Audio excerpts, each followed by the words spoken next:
আমি আপনাদেরকে ছোট্ট একটি রুকিয়ার পদ্ধতি বলবো। মোটামুটি টানা 3 থেকে 5 মাস এটা করতে পারেন, আপনাদের জীবনের অনেক অনেক সমস্যা চলে যাবে ইনশাআল্লাহ। যখন প্রতিদিন সকালবেলা ঘুম থেকে উঠবেন, ঘুম থেকে ওঠার পরে সালাত আজকার শেষে আপনারা 2 লিটার বা 1.5 লিটার একটি পানির বোতল নেবেন। পানির বোতল নিয়ে নিয়ত করবেন যে আল্লাহ, আমার উপর যদি কোনো জাদু থাকে, কোনো বদনজর থাকে, হাজার থাকে বা কোনো জিন শয়তানের সমস্যা থাকে যা আমার জীবনকে ধ্বংস করছে, আমার ইমানকে ধ্বংস করছে, আমার আখলাককে ধ্বংস করছে, আমার পরিবারকে ধ্বংস করছে, অথবা আমার পেছনে এমন কোনো চক্রান্ত আছে জিন শয়তান অথবা মানুষের যা আমাকে শেষ করে দিচ্ছে ভেতরে ভেতরে, আল্লাহ আপনি সেগুলোকে ধ্বংস করে দিন, আল্লাহ আপনি আমার জন্য যথেষ্ট হয়ে যান। আমরা এই দোয়া করব।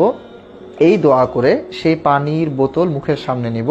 মুখের সামনে নিয়ে কোরআন থেকে আমরা যাই পারি, সূরা ফাতিহা, সূরা ফালাক, সূরা নাস, সূরা ইখলাস, সূরা কাফিরুন, যাই পারি না কেন আমরা টানা এগুলো পড়তে থাকবো, নিয়ত করে, সুস্থতার নিয়তে, যে দোয়া আমরা করেছি সেই দোয়ার নিয়তে। আমরা এরকম করে 15 থেকে 20 মিনিট বা আধা ঘন্টা টানা কোরআন তিলাওয়াত করব এবং তিলাওয়াতের মাঝে মাঝে সেই পানিতে ফু দিব এবং তিলাওয়াত শেষে আমরা সেই পানিটা পেট ভরে খেয়ে নিব।